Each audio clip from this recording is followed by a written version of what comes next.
उठो, जागो और अपने सफलता को पाने के लिए तब तक प्रयास करो जब तक तुम्हें वो सफलता हासिल नहीं हो जाती। सो वेलकम क्लास, मैं आरती आपका स्वागत करती हूँ हमारे ऑनलाइन स्कूल इंडिया परिवार में।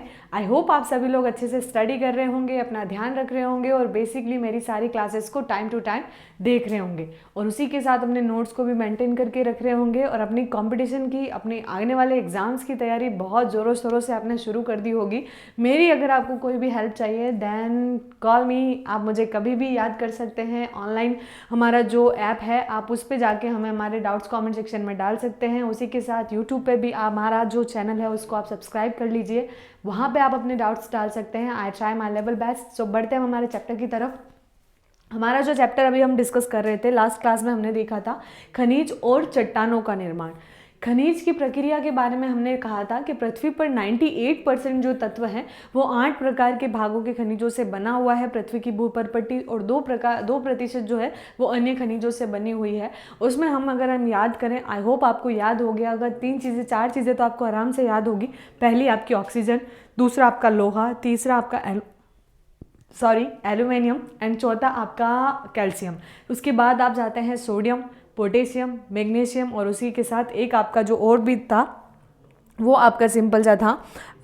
आगे बढ़ते हैं, मुझे 7 याद हो गए हैं, आई होप आपको भी याद हो गए होंगे, तो कमेंट सेक्शन में भी डाल सकते हैं आपको याद हुए हैं कि नहीं हुए हैं। यस, हमारा जो था पोटेशियम, मैग्नीशियम एंड सोडियम, उसी के साथ ये सारे 8 तत्व, और उसके बाद 2% जो है हमारा manganese, titanium, hydrogen, feldspar, sulphur, carbon, निकल और अन्य पदार्थ। इसी के साथ हम आगे बात करेंगे। हमने जब पढ़ा था कि खनिजों की परत के बारे में, भूपरपट्टी पर जो भी तत्व हैं वो खनिज जो हैं एक प्रकार से नहीं बने हुए हैं या एक स्थिति में अलग अलग नहीं है, इन इकट्ठा एक बल्क मिलता है, उसके बाद इसकी निस्तारण प्रक्रिया जो होती है और उसमें हम ये कह सकते हैं उससे हम खनिजों को क्या करते हैं, अलग करते हैं। तो खनिज क्या हैं? खनिज कार्बनिक अकार्बनिक तत्वों से बने हुए एक रासायनिक संगठन के रूप में, जिनका भौतिक खुद का एक गुणधर्म होता है, जिनकी खुद की विशेषताएं होती हैं अलग अलग प्रकार की, जिससे उनका रंग, आकार, रूप, उनमें सब में भिन्नता पाई जाती है। और इन्हीं विशेषताओं के आधार पर पृथ्वी पर 2000 से भी अधिक खनिज पाए जाते हैं, लेकिन मुख्यतः 6 खनिज समूह जो हैं उन्हीं से हमारे खनिज चट्टानों का निर्माण हुआ है। और उसी के बाद हमने इनकी भौतिक विशेषताएं भी पढ़ी थी, और कुछ एक तत्व खनिज भी होते हैं और कुछ 2 तत्वों से मिलकर भी खनिज बनते हैं। क्लियर? आज हम बात करेंगे, हमने देखा था इन 10 विशेषताओं को। मैंने आपको ये भी कहा था कि आप ये 10 विशेषताएं क्या कीजिएगा, एक बार इनमें से बेसिकली जो आपको इंटरेस्टिंग लगे 5 एटलीस्ट आप याद कर लीजिए, उनके बारे में आप ब्रीफ इंट्रोडक्शन दे पाए उतना कंटेंट याद कर लीजिएगा। ओके, सो आगे बढ़ते हैं हम। पृथ्वी के आंतरिक भाग में क्या है? बहुत सारा मैग्मा है। देखिए आपको एक पिक्चर दिखाई दे रही होगी, इसमें मैग्मा पृथ्वी के अंदरूनी हिस्से में पिघल रहा है। और ये प्रक्रिया हमने बहुत अच्छे से समझी थी कि मैग्मा कैसे बनता है। जब हमने टेक्टोनिक प्लेट्स के बारे में पढ़ा था तो उसके बारे में हमने बहुत डिटेल से इसके बारे में चर्चा कर ली थी। अब हम आगे समझेंगे कि पृथ्वी का जो आंतरिक भाग है उसमें पाया जाने वाला जो मैग्मा है वो खनिजों का क्या है? मूल स्रोत है। इसी से खनिज बनते हैं। इन मैग्मा के ठंडा होने पर खनिजों के क्रिस्टल बनने लगते हैं, और इस प्रक्रिया में जैसे जैसे मैग्मा ठंडा होकर ठोस सेल बनता है, खनिजों की एक क्रमबद्ध श्रृंखला का निर्माण होने लगता है। तो सिंपल सा है कॉन्सेप्ट को। अगर हम देखें, ये हमारी पृथ्वी है, ये इसका आंतरिक हिस्सा है, यहाँ आपका मैग्मा है, इसके क्रोड भाग में, क्रोड के ऊपर मेंटल के भाग में भी मैग्मा है। जैसे जैसे ये भूपरपट्टी पर आता है, जैसे कि हमारी महाद्वीपीय भूपरपट्टी CL और CM जो कि किससे बनी है आपको याद होगा, मैंने 2-3 बार आपको बता दिया है। महाद्वीप परपट्टी जो सिलिका और एल्यूमिना से बनी है, जिसे हम Cl बोलते हैं। एक हमारी महासागरीय परपट्टी जो है, जो आपकी बनी है सिलिका और मैग्नीशियम,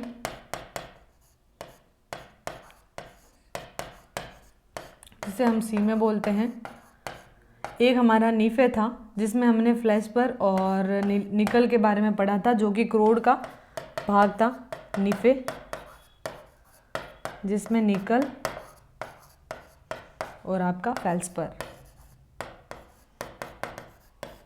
क्लियर, ये चीज़ आपको याद होगी। तो पृथ्वी के जो आंतरिक हिस्सा है वो मैग्मा जब बाहर आता है तो वो क्या बन जाता है, लावा, और यही से ये ठंडा होकर ज्वालामुखी विस्फोट के द्वारा जब ये ठंडा होकर ये चट्टानों के रूप में अपनी स्थिति का निर्माण करता है। खनिजों की क्रमबद्ध श्रृंखला का निर्माण होने लगता है। कोयला, पेट्रोलियम, प्राकृतिक गैसें जैसे खनिज जो हैं वो कार्बनिक पदार्थ हैं तथा ये क्रमशः ठोस, तरल और गैस के रूप में पाए जाते हैं। तो ये तीनों अवस्था कार्बनिक पदार्थों में पाई जाती है। तो जो बायोटिक और नॉन बायोटिक जो हमारा था, जैविक और अजैविक पदार्थ, उसके बारे में जब हमने इन्वायरमेंटल डिस्कस किया था तो हमने थोड़े पॉइंट्स इसमें देखे थे। तो कार्बनिक पदार्थ क्या होता है, जैसे कि खनिज जिसमें है, प्राकृतिक गैसेज हैं, पेट्रोलियम है, कोयला है, जो भी ठोस अवस्थाएं हैं वो कार्बनिक पदार्थ हैं। ये ठोस, तरल और गैस तीनों अवस्थाओं में पाए जाते हैं। क्लियर। धात्विक खनिज, अगर हम इसकी बात करें, धात्विक खनिज इनमें धातु तत्व होते हैं तथा इनको 3 प्रकारों में विभाजित किया जाता है। बहुमूल्य धातु, लोह धातु, अलोहिक धातु। तो बहुमूल्य धातु कौन सी होती है, स्वर्ण, चांदी, प्लेटिनम आदि। लोह धातु लोहा एवं स्टील के निर्माण के लिए लोहे में मिलाई जाने वाली अन्य धातु है। धात्विक खनिज वो होते हैं जिनमें प्रमुखतः 3 प्रकार से धातु खनिज, जिनमें धातु की मात्रा पाई जाती है, वो हमारा धात्विक खनिज कहलाता है। और ये 3 प्रकार के होते हैं, एक हमारा बहुमूल्य धातु, एक लोह धातु और एक हमारा अलोहिक धातु। जिसमें बहुमूल्य में सोने, चांदी, प्लेटिनम होते हैं क्योंकि ये बहुत ज़्यादा कॉस्टली होते हैं और ये बहुत कम क्वांटिटी में पाए जाते हैं और ये इनकी जो निस्तारण की पद्धति होती है वो बहुत ज़्यादा महंगी होती है। लोह धातु जिसमें लोहे की मात्रा पाई जाएगी वो होते हैं हमारे लोहा, स्टील के निर्माण के लिए लोहे में मिलाई जाने वाली अन्य धातुएं। अलोहिक जिसमें लोहा नहीं होगा, लोहे की उपस्थिति नहीं होती, ताम्र, सीसा, जिंक, टीन, एल्यूमिनियम आदि इसमें शामिल हैं। तो आपसे धात्विक खनिज के बारे में क्वेश्चंस किया जा सकता है, प्लीज़ इसको याद कर लीजिएगा, इनके तीनों प्रकारों के और इनके उदाहरण में। जैसे सोने, चांदी, प्लेटिनम ये बहुमूल्य धातु है, लोहे में लोहा, स्टील आ जाएगा, अलोहिक धातु में जिसमें तांबा, सीसा, जिंक, एल्यूमिनियम आ जाएगा। क्लियर। अधात्विक खनिज क्या होता है, इनमें धातु के अंश की उपस्थिति नहीं होती है और गंधक, फास्फेट जिसमें धातु लोहा नहीं पाया जाता, जिसमें धातु की उपस्थिति नहीं होती, वो हमारा अधात्विक होता है। जिसमें हमारा गंधक, फास्फेट और नाइट्रेट और सीमेंट अधात्विक खनिजों का मिश्रण है। तो यहाँ आपको इम्पॉर्टेंट पॉइंट है, ये आपको याद करने हैं। देखिए हमारी जो सीमेंट है वो हमारी अधात्विक खनिजों का मिश्रण है क्योंकि इसमें धातु की मात्रा नहीं पाई जाती। जैसे कठोर सतह वाली जो वस्तु है वो नहीं पाई जाती। धातु कौन कौन से होंगे, आपको बच्चे से समझ में आ गया होगा। चूना और सेलखड़ी धात्विक खनिज नहीं है, ये अधात्विक है। इसी प्रकार सीमेंट हमारा अधात्विक तत्व खनिज के अंतर्गत आएगा। अब हम बात करेंगे चट्टानों के बारे में। देखिए बड़ी बड़ी चट्टानें हैं, 3 ही चट्टानों का प्रकार है, आग्नेय चट्टान, अवसादी चट्टान और एक है हमारी कायंत्री चट्टान। अब आंतरिक चट्टान क्या होती है, आग्नेय चट्टान क्या होती है, इन चट्टानों का निर्माण की प्रक्रिया क्या होती है, एक सेल चक्र बनता है और उस सेल चक्र को हम समझेंगे। बहुत ही सिंपल है और बहुत ही आसान है, उसको अगर कॉन्सेप्ट वाइज अगर हम समझने का प्रयास करें तो हम देख सकते हैं ये हमारी चट्टानों की प्रक्रिया है।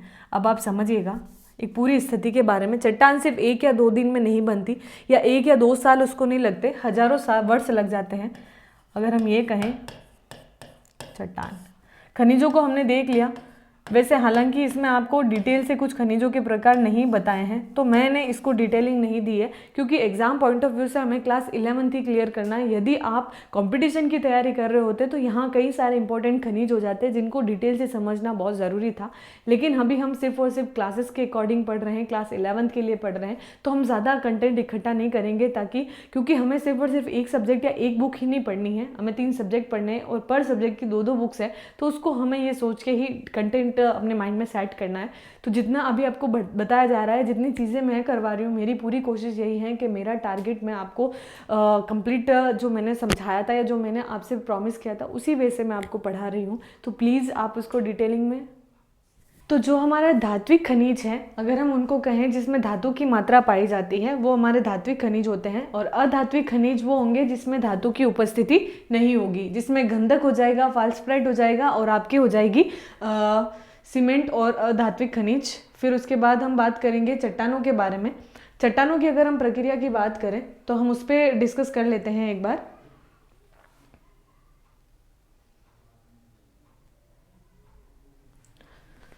चट्टानों के चक्र की अगर हम बात करें, चट्टानों का निर्माण कैसे होता है, तो उसी के बारे में हम अध्ययन करेंगे।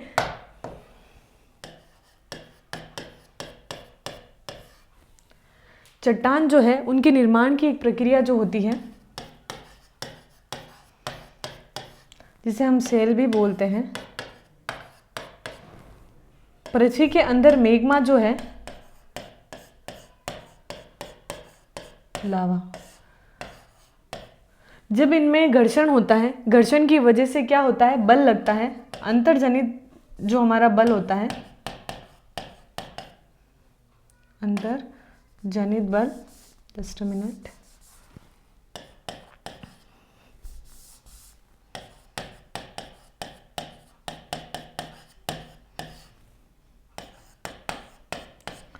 अंतर्जनित बल जो है, जिसमें हम पटल विरूपण, जो धीमी गति से बल लगता है, जिसे हम पटल विरूपण बोलते हैं। एक आपका बल होता है आकस्मिक। इन बलों की प्रक्रियाओं की वजह से क्या होता है कि जो मेग्मा है इसमें गति करती है प्लेटें। मेग्मा के तरल पदार्थों के ऊपर जो हमारा हमने लिथोस्फीयर और एस्थेनोस्फीयर जब पढ़ा था, उसमें हमने ये कहा था जो ये परपट्टी है या जो प्लेटें हैं, ये प्लेटें क्या करेगी, इस बल के कारण क्या करेगी, गति करेगी। गति करेगी तो उससे घर्षण की स्थिति उत्पन्न होगी, और इन प्लेटों के टकराहट की वजह से या इन प्लेटों में स्थिति की वजह से क्या होता है, स्थलाकृतियों का निर्माण होता है।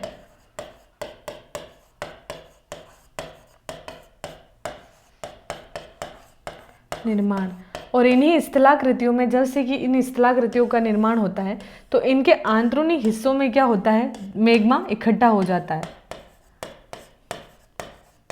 क्योंकि जो फोर्स लगता है, अभिसरण जो सीमा होती है, अपसारी सीमा, अभिसारी जो सीमा होती है, उससे प्लेटों का जो टकराव हुआ वो नीचे की तरफ जाता है, तो प्लेटें धंसकर क्या करती है, उस तापमान की वजह से पिघल जाती है, और वही पिघला हुआ भाग हमारा मेग्मा बन जाता है।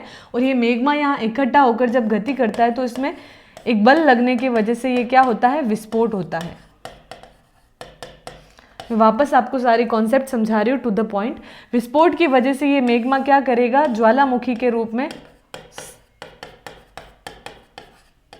बाहर आ जाएगा।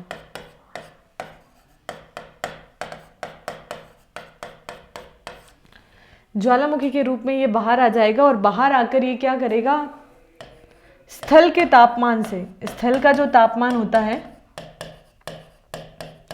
स्थल के तापमान में ठंडा हो जाएगा।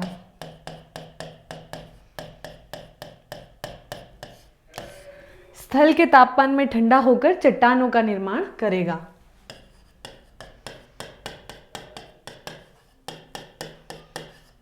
ये कॉन्सेप्ट आई होप आपको समझ में आ गया होगा। इसी से बनती है हमारी चट्टानें। अब ये चट्टानें कौन कौन सी होती है, जैसे ही चट्टानों का निर्माण हुआ,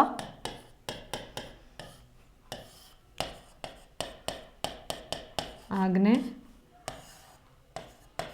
अवसादी, आपकी कायांतरित, पुनः ये बनेगी आपकी आग्नेय चट्टान। तो ये चक्र चलता रहता है, ये कहलाता है आपका चट्टानी चक्र। क्योंकि देखिए, अब हम बात करेंगे बहिर्जनित बल की। बहिर्जनित बलों से इनका निर्माण होता है। अंतर्जनित बल आपने देखा, मैंने बहिर्जनित बल भी आपको बताया था।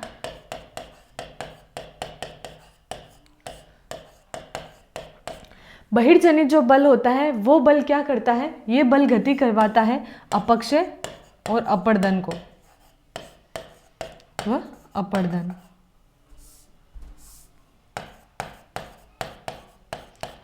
इन बलों से होने वाली ये प्रक्रिया, अब आपको अच्छे से याद होगा कि अपक्षय किसे कहते हैं। अपक्षय वो गति होती है, अब अपक्षय वो बल होता है, या इसके अंतर्गत हम ये कह सकते हैं कि जिसमें किसी चट्टानों का या किसी वस्तु का टूटकर, वस्तु का अलग होकर उसी स्थान पर इकट्ठा होना, ये हमारा कहलाता है अपक्षय। अपर्दन की प्रक्रिया जो होती है वो हवा द्वारा, हवा, जल, नदी, इनके द्वारा क्या होता है, स्थानांतरण होता है वस्तुओं का, स्थानांतरण होना, जैसे कि हमारे टीले, रेत के टीले, जलोढ़ मृदा। जलोढ़ मृदा कैसे बनी है? हमारे अपरदन से ही बनी है जलोढ़ मृदा।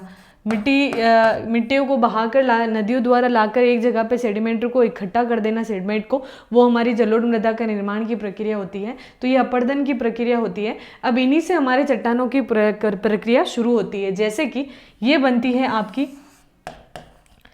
ठंडे हुए मेघमा से। मेघमा से ये चट्टान बनती है, चट्टान का निर्माण। अब इस चट्टान की प्रक्रिया क्या रहती है बच्चों, थोड़ा सा आप कॉन्सेप्ट को समझिएगा। तो बहुत इजी है, बहुत आसान है और बहुत सिंपल लैंग्वेज में मैं आपको बता रही हूँ। जब ये आग्नेय चट्टान पृथ्वी से निकले हुए मेघमा से ठंडे होकर इकट्ठा होकर एक चट्टान का निर्माण करती है, इसे हम प्राथमिक चट्टान भी बोलते हैं, प्राइमरी रॉक बोलते हैं इसको, प्राथमिक चट्टान। अब इसके भी दो भाग होते हैं। अगर हम इसकी डिटेल में जाएं तो इसके दो भाग होते हैं। पहली जो चट्टान होती है, मेघमा क्या करता है कि पर्वतों की चट्टानों की, जैसे कि किसी पर्वत में ज्वालामुखी फटी है तो इसमें जो दरारें होती है, इन दरारों में क्या करती है, ये जमकर ठंडा हो जाती है, ठंडा हो जाती है। तो ये पहली चट्टान का समूह बना देती है।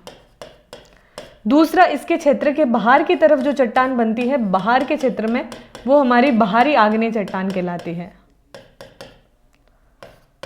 ये बाहरी आग्नेय कहलाती है। एक हमारी आंतरिक आग्नेय चट्टान कहलाती है, जो इन दरारों में जमा हुए लावों से बनती है या मेग्मा से बनती है। तो ये हमारी हो गई आग्नेय चट्टान। इस आग्नेय चट्टान में करोड़ों वर्ष का समय या हम लाखों वर्षों के बाद क्या कहते हैं कि इन आग्नेय चट्टान में क्या होता है, खंडन होता है इसका। चट्टानें जितनी पुरानी होती है, जैसे जैसे अपरदन की प्रक्रिया होगी, अपरदन मतलब हवा द्वारा तेज गति हुई, बाढ़ आए, फ्लोड आए, उसकी वजह से क्या हुआ कि उन चट्टानों में क्या हुई, टूटना बिखरना शुरू हुआ। इससे ये चट्टानें क्या हुई, एक जगह पे स्थानांतरित होकर वहाँ पे एक सेडिमेंट्री बना देगी और उससे बनेगी आपकी अवसादी चट्टान। तो आग्नेय चट्टान का ही भाग क्या कहलाता है, दूसरा, वो कहलाता है आपका अवसादी चट्टान। फिर इसी प्रक्रिया में एक स्थानांतरण प्रक्रिया जो होती है, इन अपरदन की वजह से कायांतरी चट्टानों का निर्माण होता है और वापस पुनः ये क्या करेगी, जब इसमें टकराव, जैसे कि भूकंप की कोई प्रक्रिया हो गई, तो ये जो भाग है ये नीचे वापस पुनः पिघल कर क्या बन जाएगा, मेग्मा बन जाएगा।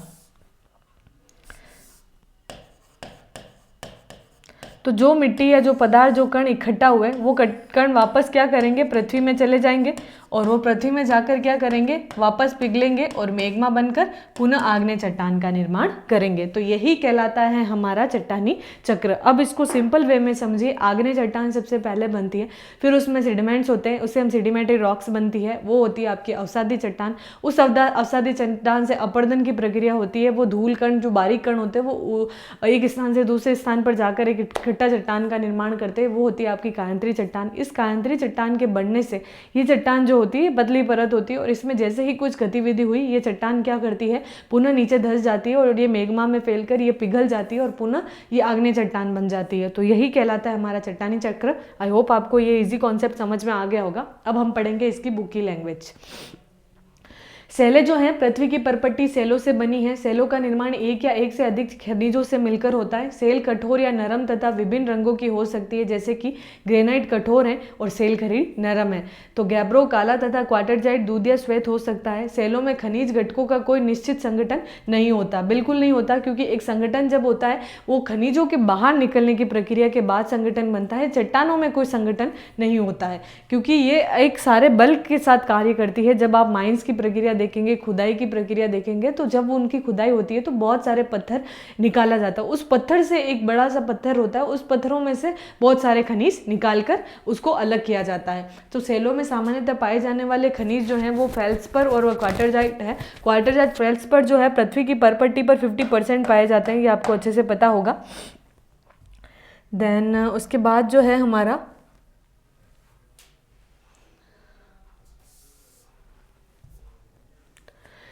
सेल एवं स्थलाकृति तथा सेलों एवं मृदा के निकट संबंध होने के कारण भूगोल शास्त्री को सेलों का मौलिक ज्ञान होता है और सेलों में विभिन्न प्रकार के जिनको उनकी निर्माण की पद्धति के आधार पर 3 समूहों में बांटा जाता है।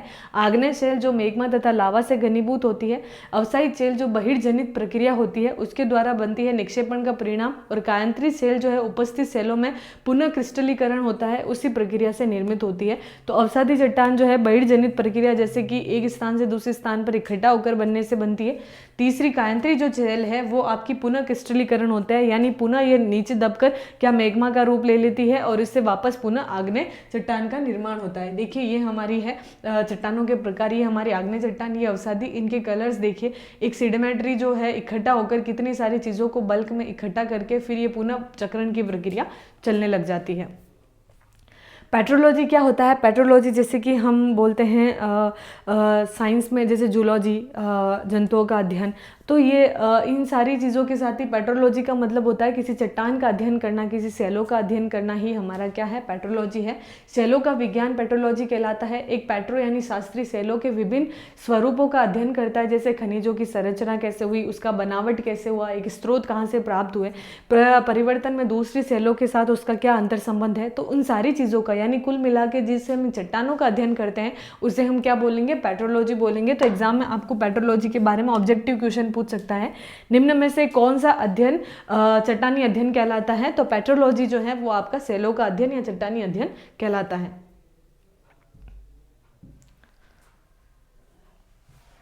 आग्नेय सेल क्या है? आग्नेय सेल, चूंकि आग्नेय सेलों का निर्माण पृथ्वी के आंतरिक भाग में हुआ है, मेग्मा एवं लावा से हुआ है, इसको प्राथमिक चट्टान भी कहते हैं।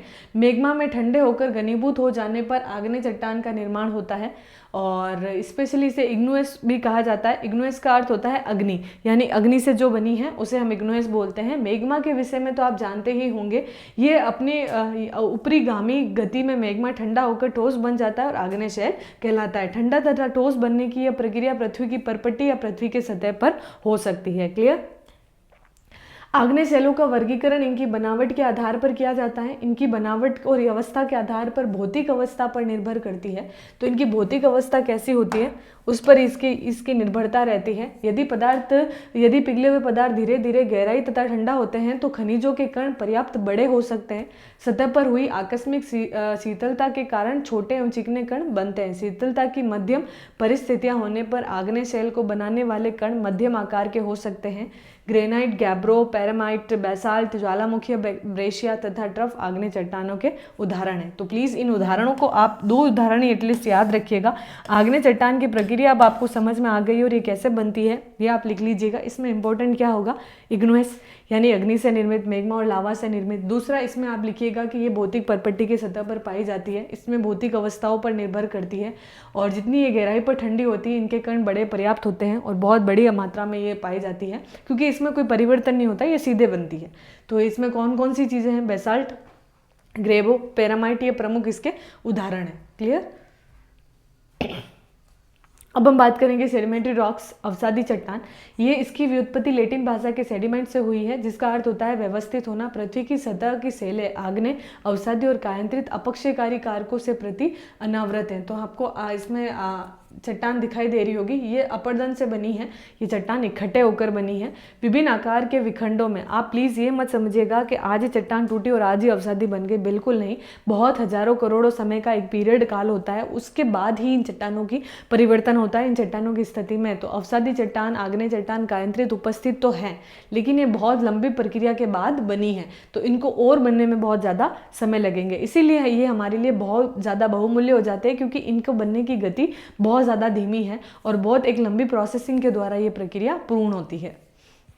तो जितना हो सके आप मिनरल्स को वैल्यू करें और जितना हो सके उतना ही इनका उपयोग करें, इनको प्रिजर्व करें, कंजर्व करें। ये हमारे लिए बहुत ज़्यादा इंपॉर्टेंट है। इनको आने वाली पीढ़ी के लिए भी एक सस्टेनेबल डेवलपमेंट जिसे हम कहते हैं सतत पोषणीय विकास, उसमें इन खनिजों की भी तरह ध्यान देना बहुत ज़रूरी हो गया है।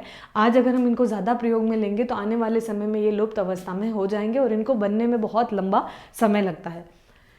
जो विभिन्न प्रकार के विखंडों में विभाजित होती हैं, ऐसे उपखंडों का विभिन्न बहिर्जनित कारकों के द्वारा संवहन एवं निक्षेपण होता है। क्लियर? संचित पदार्थ सघनता के द्वारा ये संचित पदार्थ सेलों में परिणत हो जाते हैं। यह प्रक्रिया सीलीभवन कहलाती है। बहुत से अवसादी सेलों में निक्षेपित करने पड़ते सीलीभवन के बाद भी अपनी विशेषताएं बनाए रखती हैं। इसी कारणवश बालुकासम सेलें जैसे अवसादी सेलों में विविध सांद्रता वाले अनेक सतह इसमें उपस्थित होती हैं। क्लियर। निर्माण पद्धति के आधार पर अवसादी सेलों के वर्गीकरण में प्रमुख 3 समूह हैं। कैसे बनती है, जैसे कि हमने बहिर्जनित प्रक्रिया देखी थी, तो कौन कौन सी चीज़ें हैं। यांत्रिक रूप से निर्मित, जैसे कि बालुकासम, पिंडीसाला, चूना, प्रस्तर, सेले, विमृदा। तो विमृदा और सेले, इनसे किनका निर्माण होता है, यांत्रिक की रूप से होती है। कार्बनिक रूप से, जैसे कि गीजराइट, खड़िया चूना पत्र, कोयला और आदि। यहाँ से आपका इंपॉर्टेंट क्वेश्चन बन सकता है और ये थोड़ा यूनिक और टफ है। इसे अगर हम कॉम्पिटिशन के एग्जाम की बात करें तो ये ऐसे क्वेश्चन पूछे जाते हैं कि निर्माण की पद्धति के आधार पर अवसादी चट्टानों का निर्माण किस प्रकार होता है। तो 3 बिंदु इसमें प्रमुख है। एक तो यांत्रिकी विधि द्वारा, एक कार्बनिक रूप से और एक रासायनिक रूप से। इनके उदाहरण आप डाल सकते हैं। 2 उदाहरण भी आप डालेंगे तो आपको अच्छा स्कोर इसमें मिल सकता है। कायांत्रित चट्टान क्या होती है। कायांत्रित का अर्थ होता है स्वरूप में परिवर्तन, उसके रूप को बदल देना। और इसमें दाब, आयतन एवं तापमान में परिवर्तन की प्रक्रिया के फलस्वरूप इस चट्टानों का निर्माण होता है। ये सेल जो है दाब, आयतन तथा तापमान के कारण बदलती है, इसका निर्माण होता है। जब विवर्तनिकी प्रक्रिया के कारण सेल निचले स्तर की विवर्तनिकी यानी प्लेटों के टकराव, आप याद रखिएगा प्लेट विवर्तनिकी की बात की जा रही है यहाँ पे।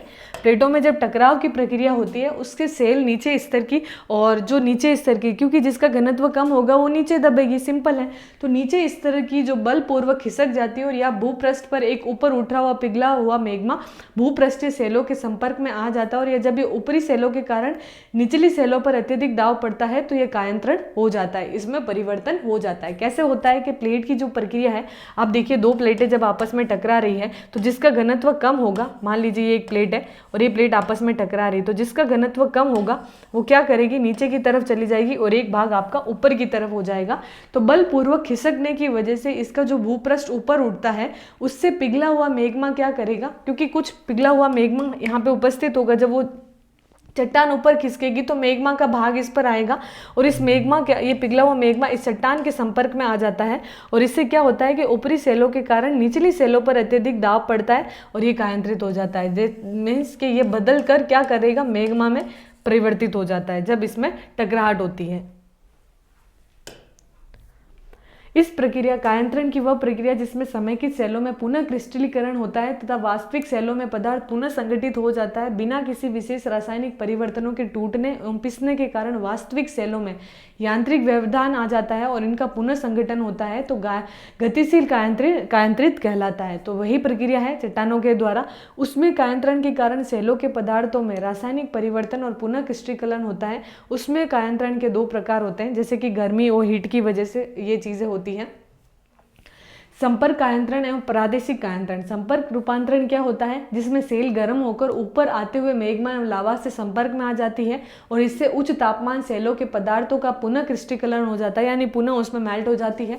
अक्सर सेलों में मेग्मा अथवा लावा के योग से नए पदार्थ उत्पन्न होते हैं और प्रादेशिक कायांतरण में उच्च तापमान अथवा दाब अथवा अन्य दोनों के कारण सेलों में विवर्तनिक दबाव के कारण विकृतियां हो जाती है और जिससे सेलों में पुनः क्रिस्टलीकरण होता है। कायांतरण की प्रक्रिया में सेलों के कुछ कण या खनिज सतह रेखाओं के रूप में व्यवस्थित हो जाते हैं। कायांतरित सेलों में मुख्य अथवा कणों में इस व्यवस्था को क्या कहते हैं, फोलेशन कहते हैं। पत्रण का रेखांकन कहा जाता है। सिंपल सा है, 2 प्लेटों के बीच में जब टकराव होती है तो कम दाब वाली प्लेट नीचे चली जाती है और वो किससे घर्षण करती है, मेग्मा, जो मेल्ट हुआ मेग्मा है, क्योंकि एक दाब ऊपर उठ जाता है तो मेग्मा के साथ उसकी क्या होती है, मेग्मा के साथ जब वो मिलती है तो क्रिस्टलीकरण की प्रक्रिया शुरू हो जाती है और इससे नए पदार्थ भी बनते हैं और एक नई चट्टान का निर्माण हो जाता है। कभी कभी खनिज या विभिन्न समूहों के कण पतली से मोटी सतह में इस प्रकार व्यवस्थित होते हैं कि वे हल्के एवं गहरे रंगों के दिखाई देते हैं। कायांतरित सेलों में ऐसी संरचनाओं को बैंडिंग कहते हैं तथा बैंडिंग प्रदर्शित करने वाली सेलों को बैंडेड सेल कहते हैं। कायांतरित होने वाली वास्तविक सेलों पर ही कायांतरित सेलों के प्रकार निर्भर करते हैं। तो कायांतरित चट्टानें जो भी होती हैं, इनकी अगर हम क्रिस्टलीकरण की प्रक्रिया देखें तो यही स्थिति इसमें हमें देखने को मिलती है। पत्रित सेलों अथवा अपत्रित सेलों में पट्टिताशम्य, ग्रेनाइट, साइनाइट और स्लेट, सिस्ट, संगमरमर, क्वार्टरजाइट आदि इन सेलों के उदाहरण हमें देखने को मिलते हैं।